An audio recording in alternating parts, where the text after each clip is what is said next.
Thank you very much indeed, and good afternoon, ladies and gentlemen, and welcome to the third lecture in ABMAT's Excavating Shipwreck Lecture Series. And for those of you in your cabins, a very warm welcome to you as well. Over the last couple of lectures, I've tried to get across to you the information about what is maritime archaeology. We've given an example of the tile wreck, which is an excavation which we are currently working on. We've given it a very good example of looking at the forensic analysis of all information gleaned from the survey, enabling us to go into the archives and to find the wreck and the story and continue the research, for example, the Dragon, which was my last lecture.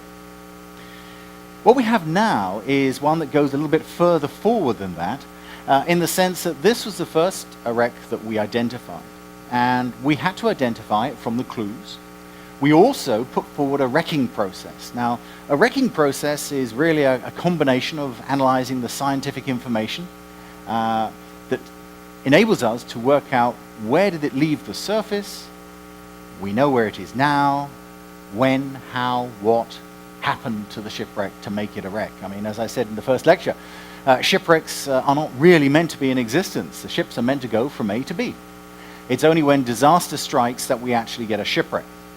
And so we look at all the clues. And this one, the Casimir, is probably one of the best in the sense that we looked not only at the archaeological clues, but we also looked at the wrecking process and all those tiny clues, and then put all the clues together and try to put forward a hypothesis as to exactly what happened to the ship, when did it happen, how did it happen, and then we use that information to go into the archives and come through with the entire story, which is exactly what we did. And we were successful in the sense that it proved all the hypotheses that we'd put forward, probably in the region of about 80 to 95% correct. So this one here is a little video clip of us. We're going past the tile wreck. We're heading off towards Le Casimir. Le Casimir is situated on a fringe reef. And in the background there, you can see the mountain of El Morro, the famous mountain that Christopher Columbus first found. And it was one of the things that was used for navigation. It was a beacon showing for probably about 20 miles, 20 to 30 miles, depending on the visibility at the time of day. And we have to remember that in those days, sailors used beacons, they used reefs, they used land masses, anything that will give them a clue as to where they were. We're talking before GPS, we're talking before Loran, we're talking before really clocks were that accurate. And it was really a question of, where am I? Well, let's go and hug the coast. And if we know where we are on the coast, then it'll give us an idea on where we're going and how we're going to get there. And this is the first photograph that we ever took of the wreck site. You're looking at Captain Max Bluthrow. Captain Max was a Dominican sea captain. He had a license for unlimited tonnage, which was very, very good. And he was a great character. All the children, whenever he'd come away from his adventures, they would come rushing up to him and ask him for the sea stories and what he'd been up to and so forth, and he would tell the story. And this is him here looking at the ballast pile, which are, in this case, bricks. Ballast, as I mentioned earlier, is there to keep the ship upright, so to speak. And on a warship, it would be a certain type of stone, and it would stay that. But on a merchant ship, it would be changed depending on the needs of the ship, where it was going, and what was its mission. These were yellow French bricks made of very basic clay from the Loire Valley of France. And they were basically, because they were cheap to make in France, they acted as a ballast, and they would be sold in the New World to help for building construction, and probably one will then refill the weight of the ship with rum or something more interesting that they could then take back to France as a sort of exchange. So we started looking at the reef. Now we have a vertical reef that goes up. Depth varies between 7 and 8 meters, so again it's relatively shallow, but a little bit deeper than the other two wrecks that I've talked about, which means we have to take into account diving, saturation, we don't want to do, so we have to do simulated decompression stops. And also, because it's at the base of a reef and there's nothing in front of us but Africa, so to speak, we have to take into account the weather. And the waves get very rough. And in this part of the northern coast, the waves can change from flat calm, which you saw on that little video clip, to white horses and rough sea in 15 minutes. And so if you're deploying dredges and boats and manpower, you have to take that into account. And it means that you have to have a quick exit strategy. Everything can be discoupled, ejected, and you run for cover behind the reef to enable you to get home. On the initial excavation, and we have had a number of excavations growing as we know more about the wreck, and the last one was this July, where we started looking at the bow section of the wreck, we found one side of the vessel, including the keel and the keelson. If you remember, the keel is the backbone of the ship. The floors, which are the frames of the ship, go at 90 degrees, and then you have the keelson on top, and they're all sandwiched together with bronze, in this case, bronze keel bolts. We looked at it, and it was really a race against time between the vandals, the looters, and the treasure hunters. And we would try and get a little bit more information about it, and then we'd return and to find that the treasure hunters had been totally decimating it. I'll show you one particular section of the lower hull that was just totally obliterated with dynamite. Why? Because all the locals and some of the treasure hunters believe, no, they don't believe, they know, as a statement of fact, that all ships carry gold, large quantities of gold. And if the gringos, the archaeologists, are looking at it, it must be masses of gold, otherwise why else would they be interested? They don't kind of understand that archaeology, we're not interested in gold, silver, it's the information, the heritage, and everything else.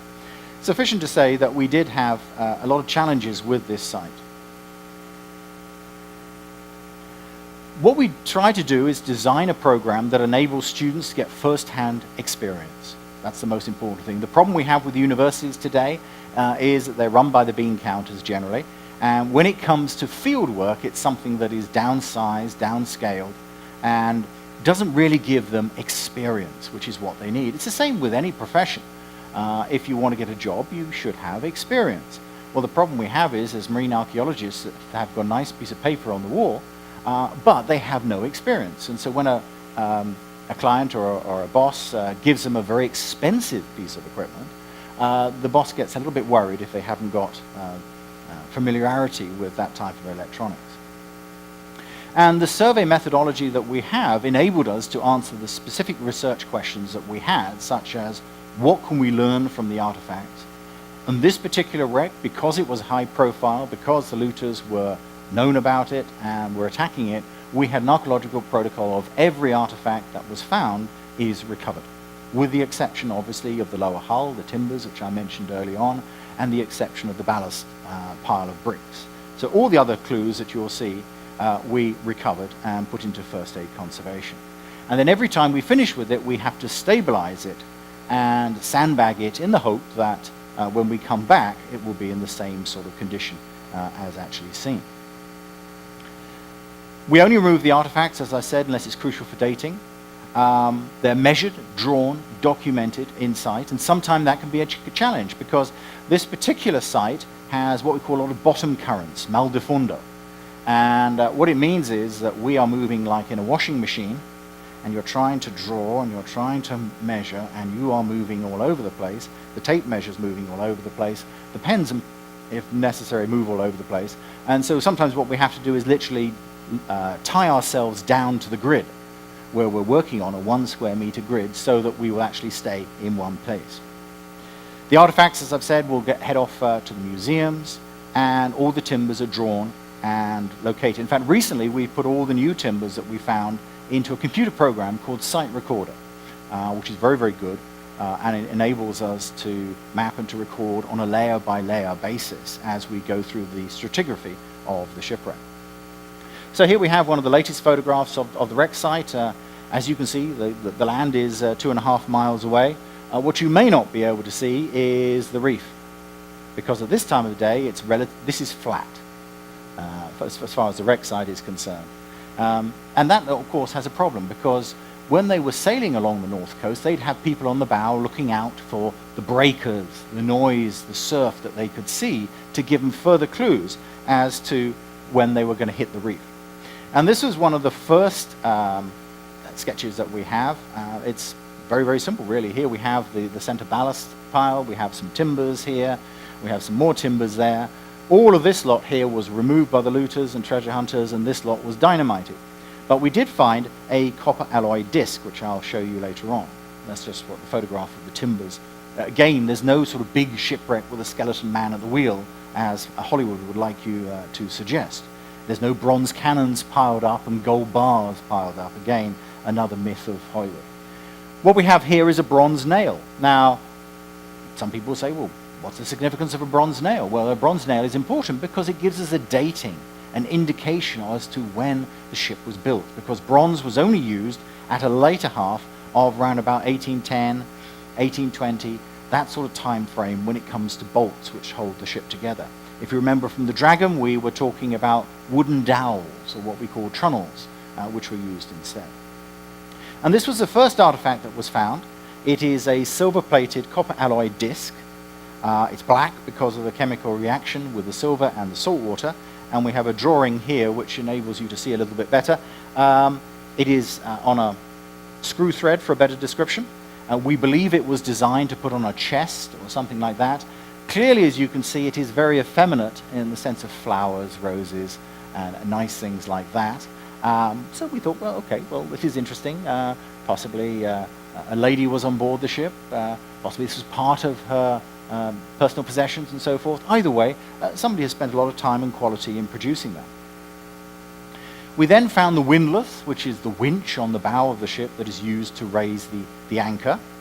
This, unfortunately, had been moved all over the place, and so really didn't give us much information. As you can see, it's heavily concreted, and so therefore we can't get any information such as where it was built, who's the manufacturer, when was it built. None of that information was available to us at the time, which was a great shame.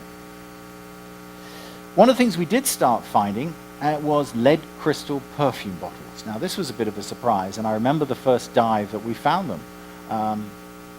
On this particular wreck site, one has a sort of a sixth sense, I think, after a while, and I believe that something was there. I was hand fanning, and as at the base of the reef, as the hand fanning area got deeper and deeper, this black object dropped onto my hand. Well, I obviously jumped back thinking it was something nasty, and then realized, hey, it appears to be a bottle. And an hour later, we had some in the region of 180, nearly 200 lead crystal perfume bottles of different shapes and designs. And we had found what we called later on to become the bottle bank, in the sense there were large quantities of bottles. Some of them were stacked, and I'll show you a photograph of that later on. Some of them were coming out, but they were coming out from tunnels in the reef itself, which is something we couldn't work out. How do they get in there in the first place? If the ship is here, why are they over there in the tunnel in the reef? Surely that shouldn't be the case. And on one of the occasions we did find, when we had been away from the site, the looters had dynamite the reef. Simple, really. And this was one of the pieces of coral which had been knocked down and was a boulder. It was lying on the sand. They hadn't realized it had lead crystal perfume bottles on them. And we obviously took it, and it's now a museum piece. And what it shows is a longitudinal cylindrical perfume bottle, a shell-style perfume bottle, which you will see. And there's another shell, but it is covered with a sort of concretion. There's another one over there, and another one over there. But this was the first diagnostic, and it's a copper alloy plaque. It came, we believe, from a tin. And it says at the top, Rue de la Salle George, J. Colin en Nantes, beef bolly. Beef bolognese. In other words, it was a nice, obviously they had a big tin of some beef, and this was the plaque that was on it. Well, we started doing some research, and we found that indeed, in the Rue de la Salle George, in a town called Nantes, there is a museum to Joseph Colin, the first manufacturer of preservatives. Now, at this point here, I have to point out, when I do this lecture in France, everybody starts finding it very amusing, thinking I'm thinking condoms as preservatives, but no, that's not the case. It's the first manufacturer of a means whereby you can store jams and other fresh fruit and vegetables in a tin and take them to sea for you, and they wouldn't go off. So a very important part of history. Otherwise, everything had to be fresh, and as soon as it gone off, you had to go into port for some more supplies. So this was very important for us. We found that there were some dates, and the dates were ranging from 1829 onwards. The museum, unfortunately, didn't have any archives, really, as far as the old bills of lading were concerned, but might give us a clue. But we had a first clue here, something to do with France. We got some nice diagnostics and a potential date. What we also found with the perfume bottles, and in fact this is from this year, 2014, these were just lying on the surface. As the waves come and scour away, things become apparent and things get covered on a daily basis. And this was just the team just was looking along the surface, and we found 12 blue and white ointment pots. They're French faience ware, very nice. Here you can see they have some concretion attached to them. And on the base of the here, which you probably can't see at the back, is DR, stamped. Now, initially we thought, great, Dominican Republic, that's obvious, isn't it? Well, unfortunately, it wasn't called Dominican Republic during this time frame. It was Saint-Domingue. It was a French territory. And so the question is, who is the DR? Now, you might be able to see it slightly better on this one here, DR. The lead crystal perfume bottles also had DR on them. And that, again, we were tying the perfume bottles with the ointment pots, probably produced by the same manufacturer. That was the theory that we had at the time. And these two photographs here show two lead crystal perfume bottles, and there is a tunnel that goes all the way down to the base of the reef, some in the region of 15 feet down, and it was stocked full of lead crystal perfume bottles. And we were uncovering them from the base of the cave, and eventually we wanted to know where was it going, so we put air from our regulators in, the bubbles rose obviously, and they pushed out all the sand that was covering the entrance at this height here, and lo and behold, they obviously showed us these two perfume bottles, which are the ones at the very top.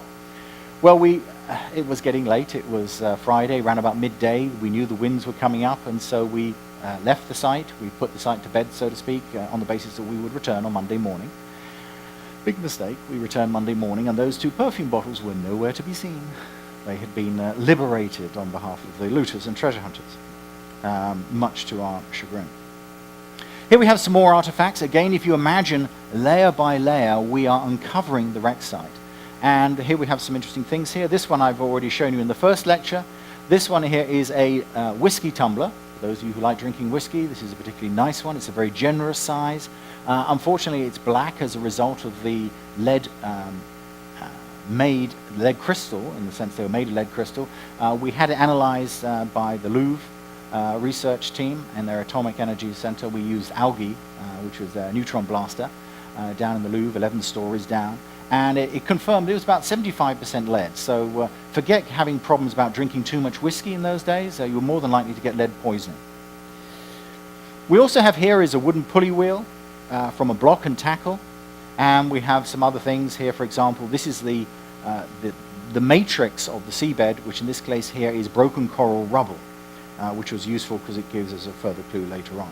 Here we have a close-up of the whiskey tumbler. And there were about 5 or 6 different designs. Students, his eyes wide open. He was a whiskey drinker as well, so I think he really enjoyed discovering that. Here we have a collection of perfume bottles, different shapes and sizes. Very few stoneware or clay pottery that would be used for storage of various items and so forth. And this is one of the best shots that we have of it, where we're actually building the grid. And that grid is designed to enable us to go down as we're working on the stratigraphy of the wreck site. Here again, you can see it. You can see the dredge that we use, what I talked about in the first lecture, which water is pumped from the surface through here, round and out the tail, and it creates a suction, and that allows us to hand fan into the dredge, which can then be used like a hoover to remove all the sand. And here we are moving various items on site. It's a very laborious, very slow process. At the end of the tail, everything that is sucked out the sand gets blasted out the end. Hence, here we've got, as we've gone through a layer of clay on the, you can see it all billowing all over the place. And these are the two what we call tail end Charlies. And their design is to make sure that no smaller, tiny little artifact actually goes through. One of the things we did find that went through very, very quickly was thimbles. Aerodynamic nature of the thimbles. I think we got about 14 different designs of thimbles. They were bulleting down the tail without us even noticing. And so we had to sort of slow down and readjust our working methodology to make sure that those wouldn't actually go through. But always useful to have a tailgate, which allows us to check on everything and make sure that there is nothing that's going through. We're now looking at the center section of the wreck, and as I mentioned earlier, we have the port side is there, but the starboard side, everything to the starboard side of the keel, which is the center line of the ship, is just totally missing. It's like somebody's got a large axe and cut straight down the middle of the ship, and everything on that side has gone, just no longer there. And one of the first tasks we have in the morning is all the eelgrass, or seagrass, that is pushed and deposited onto the wreck site throughout the night had to be hoovered off so that we can actually start work again. And here, for example, you can see some of the hull structure, the floors and the timbers. Here we have the bottom planking, and this is the base of the reef up there. Here we have one of our archaeologists, Christy Nielsen, who set up ABMAT with me, and we're using a paintbrush to very, very carefully uncover some delicate woodwork here. And here we have the keel, and these little bolts sticking out are bronze keel bolts. Again, another further clue as to the date of the ship. And when we started uncovering this section here, we thought, well, it's obvious, it's the bow. It looks like the bow. You can see the curvature as it moves upwards. Well, we had to do further analysis, and there is a diagonal scarf joint there, another one there, and these are bent. And what it is that this actually is a horizontal part of the keel, but during the wrecking process, the impact against the reef was so violent, not only did it split the backbone of the ship, but the bronze keel bolts, and bronze is obviously very strong, was actually bent in the process. Again, another section here. You can see we're in the aft cargo hold here. Here we have the ballast, and then the bow section is further off this picture. All of these timbers here, unfortunately, were destroyed by the looters. You couldn't find a toothpick on the site, and they had lowered the site by about 6 feet due to using dynamite and various other things. What they also did was scatter the bricks. So here you've got a nice pile of bricks that are all over the place, and here is the original neatly packed bricks as it would have been on board. This section here, they removed all that section, and this was the starting place for this year's survey as we went towards the bow section of the ship. One of the things we did do is, as we went down below the keel, there technically shouldn't be anything there. But because half of the ship is missing, there's a good chance for heavy items to fall down.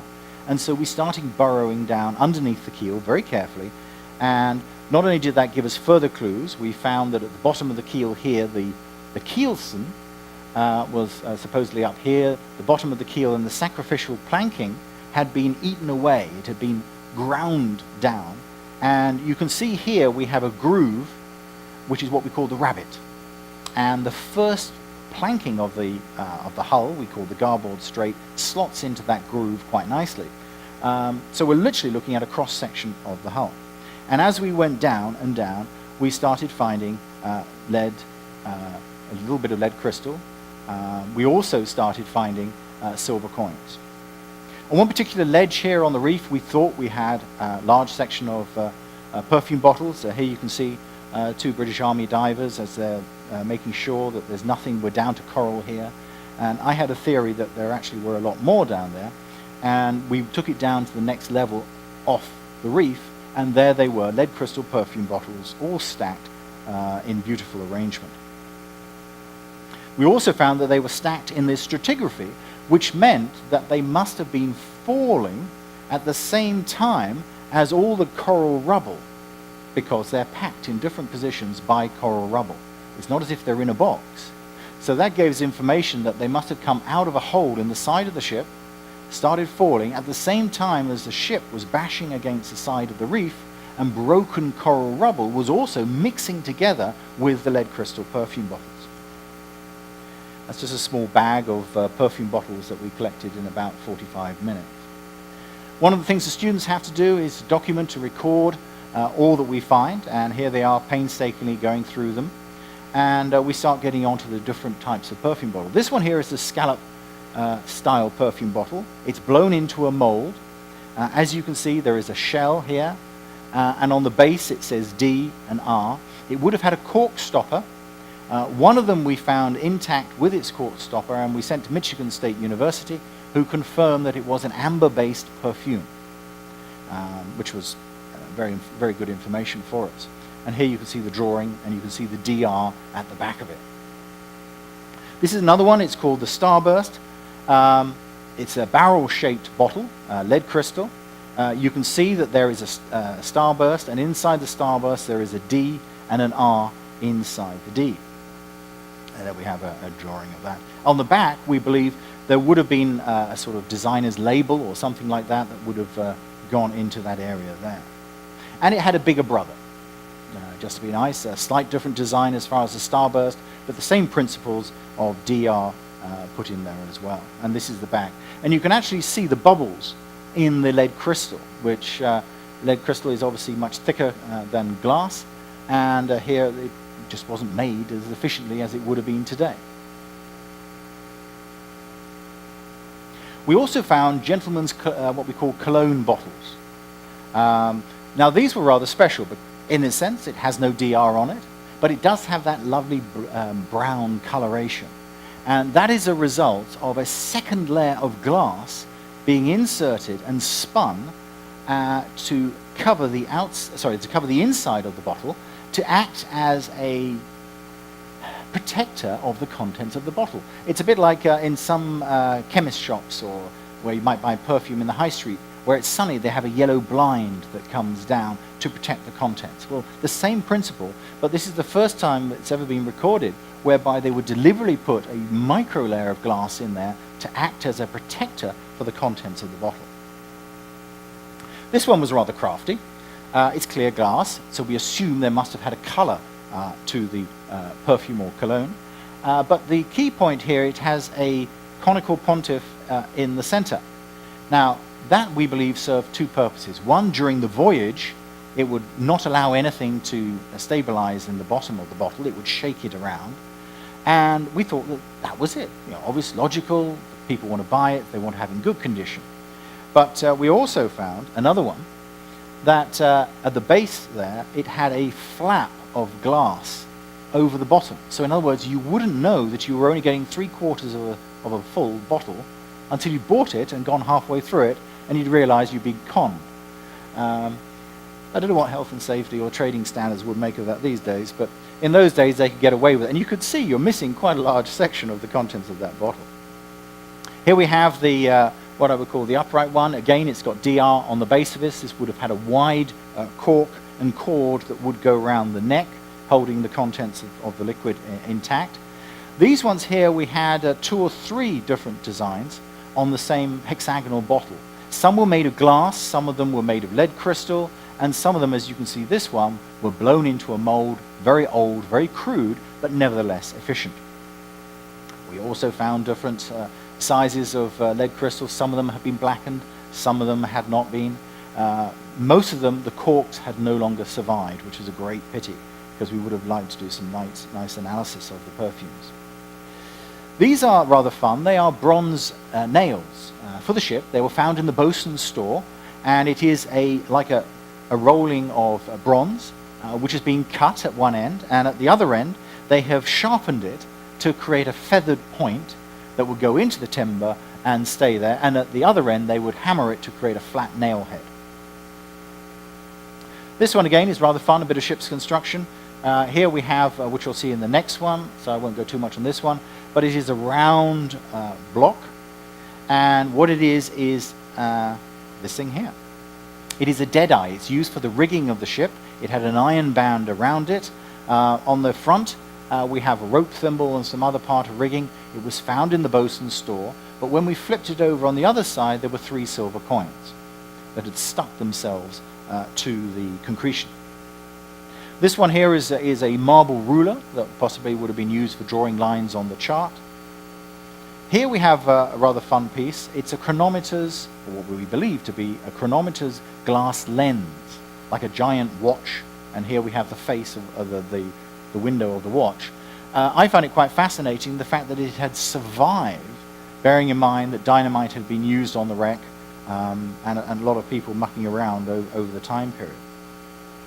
Small storage devices, a wedding ring, which is kind of rather neat. Unfortunately, we couldn't see the description inside, which might have given us a few clues. Dominoes seem to be a very popular sport with sailors, and obviously we found some dominoes. But these are a bit like the dominoes that we found on the Dragon, but these are what we call better quality dominoes. They're made of ivory, they have a bronze spinner and ironwood base. And here, for example, we found a broken piece of a lucky 6. I don't know why we all seem to find 6s. They seem to be very lucky, not only in the game, but also surviving the wreck sites. But you can see there are 2 different colors. The reason for that is one of the dominoes has got itself stuck next to some iron, and that iron has discolored the ivory on the piece. Here we have another one, obviously intact. We also found some beautiful plain glass tea services. And this, for example, all of them were broken. The thing that surprises me on this one here is this swan neck handle. The fact that that is the most fragile thing has actually survived more than the actual vessel itself. Leather shoe, this took us about 2.5 hours to excavate, and this is just the sole of that shoe. We started finding buttons, and buttons are always great because they can give us some indication. This one here is a French merchant marine sailor's button. Probably more towards a bosun upwards as far as seniority is concerned. It's copper alloy. We did find these that threw us a little bit. Regiment of Haiti. We had 3 or 4 different designs showing that's a 4th regiment here. Here we have the 23rd Regiment of Foot of a Haitian regiment. Haitian, obviously, Haiti next door to the Dominican Republic, gave us a possible destination for the vessel. We found some nice ones. Here we have Pepin La Halia, Paris. Again, another diagnostic that tied in nicely. And of course, as I mentioned on the other wreck site, here we have the cheap old sailor's bone button, all very done. Now this one here was rather fun. The ladies will love this one. This is a 2-carat sapphire, Ceylon sapphire, that was found. It is very, very small. Nevertheless, we picked it up. And then the following day, we picked up the silver mounting that it came from as a pendant. Ladies' hairbrush, obviously minus the bristles. This is rather fun. This is what we call a medicine vial. We found a number of these. These are green. They're normally blue or amber. They would have a cork stopper, and we have got one that is being analyzed at the National Histoire Museum in Paris, hopefully as we speak. We sent it to them from July this year. Pulley wheels, again from the bosun's store. And we found that when the looters came, they obviously found the bosun's store because we got a whole bunch of blocks and tackles that had been broken. And one of the first things we had to do was go and find all the missing pieces, and then we had to reassemble them, which was rather difficult. Here you can see this pulley wheel, 2 wooden sheaves that are in it.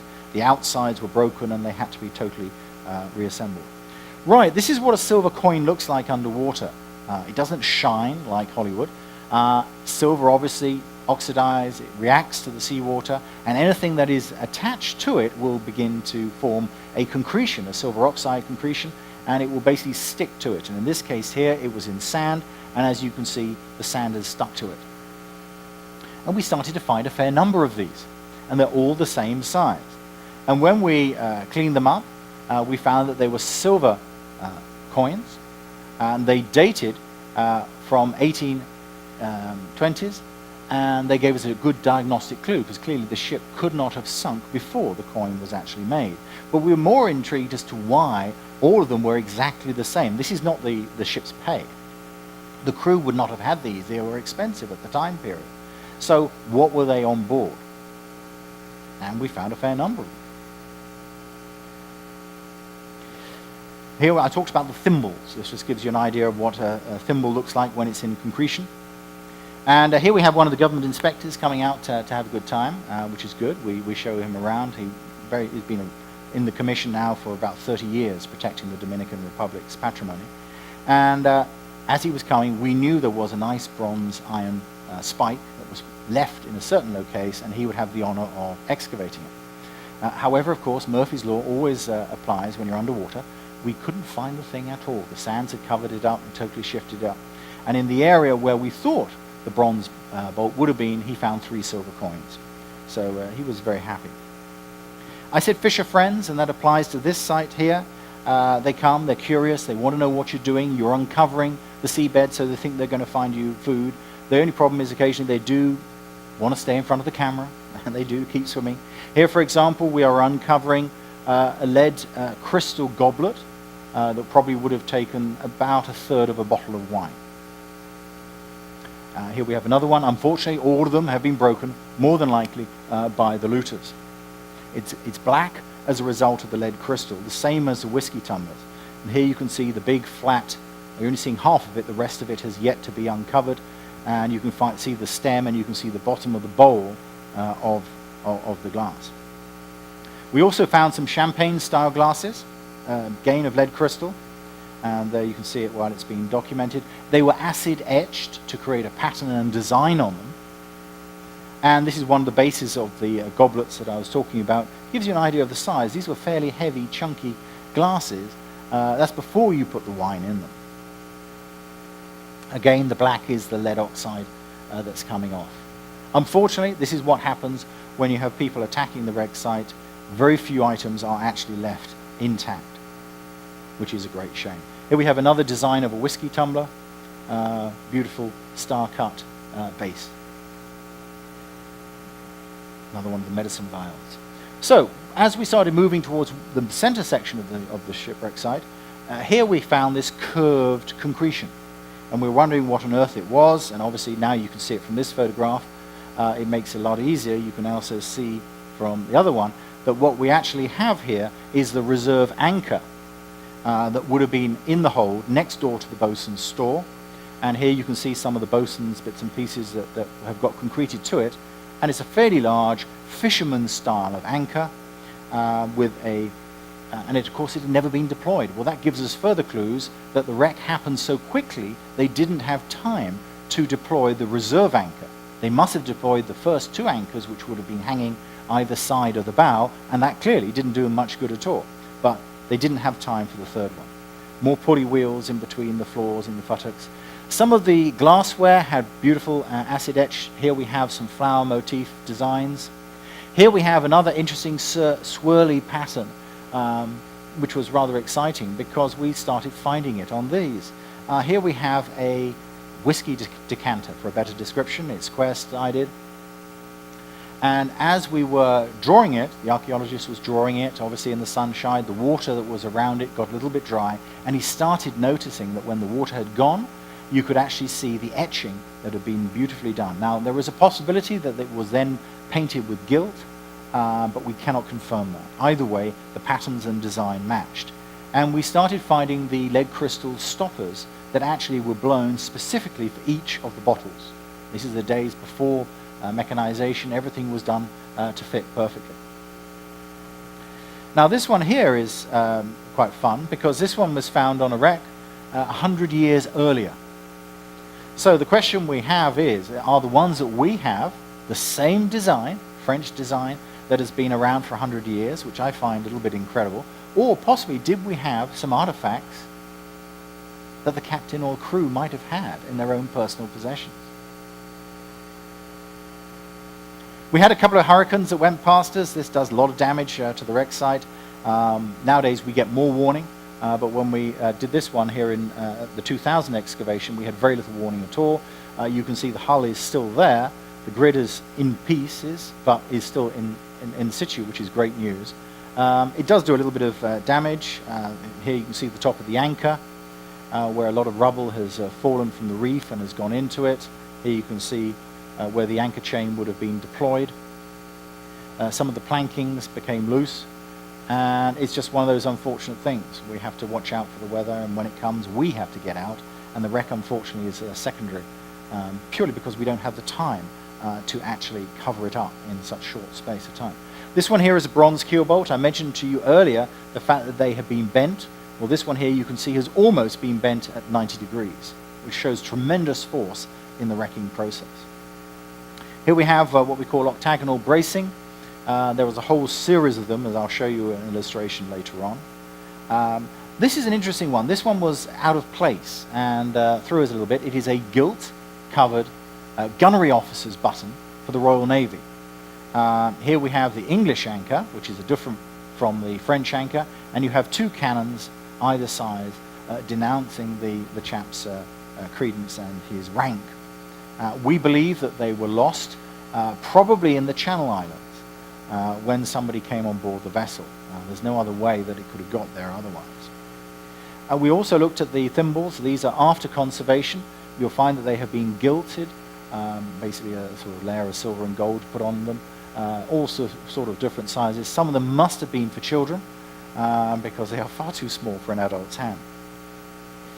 Raising the windlass, an important part of the process. And this year we sent the team back again. Now we were very fortunate to, as a member of the Explorer Club, we applied for permission to fly the flag. Now the Explorer's flag is something that is not given willy-nilly to explorations. It's been to the moon, it's been to the deeps, it's been to the greatest depths. A lot of great explorers have been allowed to have it. And we applied for one, and they very kindly granted us a brand new flag, which will be forever known as ADMAT's Le Casimir excavation flag. And here we are with some of the team flying it on the wreck side. This is what we're using, a gradiometer.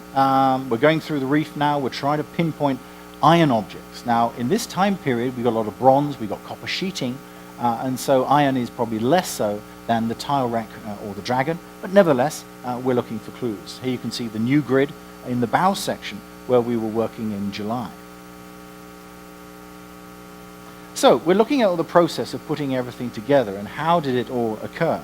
Well, what we know is that the vessel was sailing past from the east to the west and that it impacted the reef. Now, it impacted the reef at a point where the reef butts out, because here we have, this is west down this direction here, we have the reef, and then it comes back, and then there is an intersection here.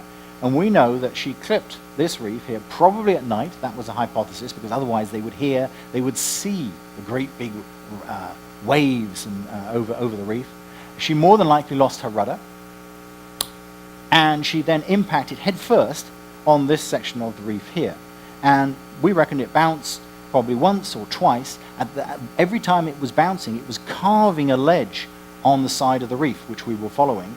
And obviously some of the coral punched a hole in the side of the vessel, and the cargo, in this case perfume bottles, started spewing out over the sides. They were mixing with the coral which was being impacted, and they were basically going into the gullies of the reef.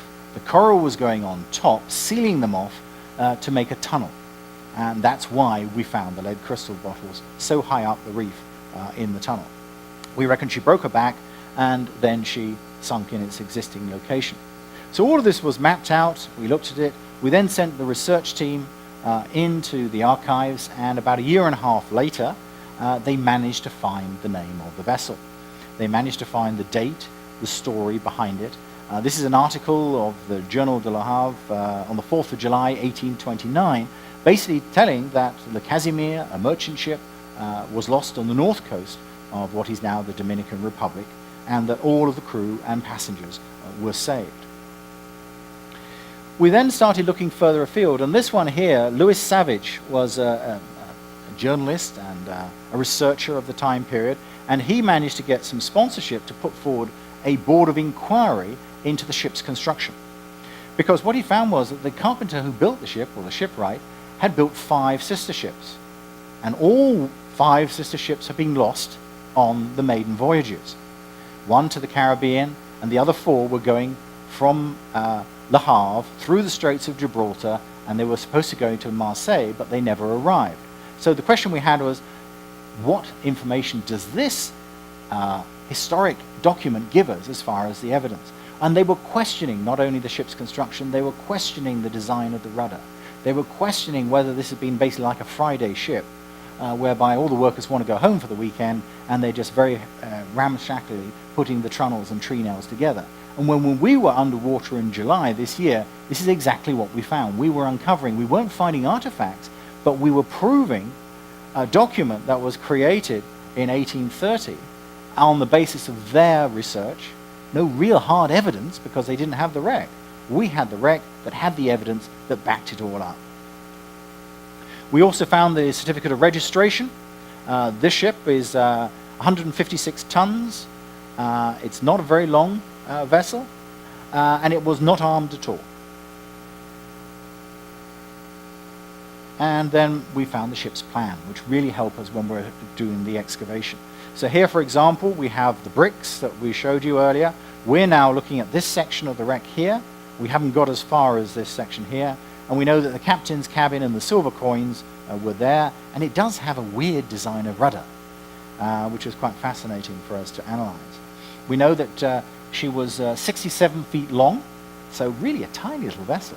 If you imagine it in cross-section with where we are now, it wouldn't even hit probably both sides of the ship. More importantly, we found out that the ship was actually owned by Admiral Baudin. Now, Charles Baudin was a very important fellow at the time. He was a friend of Napoleon. He was an admiral. He had his own merchant fleet, a whole bunch of medals and everything else from him. And this is from the National Maritime Museum in Paris, who have a painting of him. And he lost his arm, as you saw from the previous one, in an engagement with the HMS Swallow, a small brig, in 1812. He was only a lieutenant at the time. I think he lost the engagement, but somehow managed to put a happy smile on the face, even though he lost an arm, and he was promoted to the rank of captain, and thereafterwards he was following in Napoleon's trail, so to speak, and got promoted. So, we now know that the ship had 9 crew and 5 passengers. It was owned by Admiral Baudin. It sailed from Le Havre to St. Thomas and on to Port-au-Prince. So we have been sailing around some of the area that the ship was actually destined for. In St. Thomas, they added a barrel of silver coins. It was owned by Admiral Baudin. It took 2 people to carry it, and it was placed to the right-hand side of the captain's door in his cabin for security. Unfortunately, they don't tell us how many were in the barrel, so we don't know how many are missing, but nevertheless, it's useful information. Her cargo was 120 tons of perfume bottles, and also some small amount of porcelain, which we are taking to be the blue and white ointment pots, because we've never found porcelain. Everybody envisaged nice dinner services and so forth. We haven't found even any broken pieces that tie in to the possibility of it meaning that, but we have found these blue and white and aquamarine ointment pots, so that's what we understand them to mean. We know the name of everybody on board the ship. We know the captain, we know the crew. We also know the passengers. And we know that Anne-Jean Francois was the owner. She was on board, and she was the owner of the sapphire, the hairbrush, and all the other jewelry that we found that belonged to her. We know that she hit the reef on the 28th of April, 1829. She hit it at 11 p.m., which backs up our suppositions and our hypotheses at the time. She lost the rudder. Oh, surprise, surprise. They then tried to cut away the mast to lighten the vessel, to try to manipulate it through the reefs. But unfortunately, it didn't work. They deployed 2 anchors. The anchors fouled. They had to cut them away. Again, they didn't work. They didn't have time to get the spare anchor out of the hull because the ship was now heading towards the inner reef, where it bounced. It bounced twice. It broke its back, which then ties in with the archaeology, the picture showing what we thought was about at that time. And it sank by 11:38 p.m. Not a lot of time. The survivors had to cling to what was left of the wreckage while they were being pushed onto a reef at night. I'm sure that Murphy's Law dictated it was pitch black. They couldn't see what on earth they were smashing around. But they all survived. And then it took them an entire day to swim on bits of floating barrels and other bits and pieces to find a cut in the reef and make it eventually to the shore. Now, from our viewpoint, it's easy. We can see where all the cuts are. But for them, it must be an absolutely harrowing and terrifying experience. So they land on the shore. They're in a foreign country. They've got no papers, no documentation, and no money.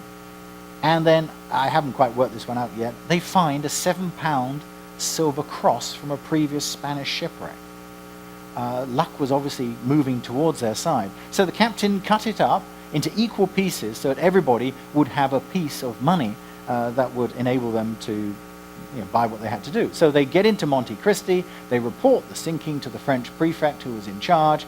At the mere mention of silver coins, and the Admiral Boudin was involved, they were all arrested and thrown into jail, while the French authorities try to work out who was behind. As we go through all the testimonies and papers, everybody wants to know, what is the story? Who was responsible? Well, funnily enough, the captain is responsible for the ship, but he escaped from prison. Very convenient. And he was never seen or heard of again, which again is quite interesting. As we've gone through all the other bits and pieces, we found out that he had also been on the north coast of the Dominican Republic 2 years earlier and had also run a ship aground. We found out from the Board of Inquiry, and amongst all the other passengers, that as the ship was sailing past Puerto Plata, which we did yesterday, the captain told the novice, the most junior sailor, to take watch while he went below. And the first lieutenant openly questioned that order, saying, look, we're on a lee shore, we're being pushed towards the shore, there's reefs all over the place, do you really want to have the most inexperienced person? I'm just raising this as a question, sir. Well, he was immediately countermanded and told that the captain was in charge, and so that's exactly what happened. And a couple of hours later, they all woke up to the rudder being smashed off the ship, and then within the next 30 minutes, the ship was on the bottom, and they were clinging for dear life, trying to float around. So the work still continues. Our plans for this year now, are to finish the bow section, so we can fully document the hull and the timbers and so forth. We have made a number of publications on this, and that basically answers the questions. We now know everything there is about this ship. We now know where it came from, what it was carrying, where it was going. We know the perfume bottles, the history. The history behind the perfume bottles was that they were owned by, or they weren't owned, they were made by a person by the name of Richard Demande, R.D. Of course, in France, they sometimes switch it when they're writing it. So we interpreted it to be DR, whereas in fact it was R.D. There we are, ladies and gentlemen. Thank you very much indeed. And I'll be delighted to take any questions as you see me in and around the ship or down below. Thank you very much.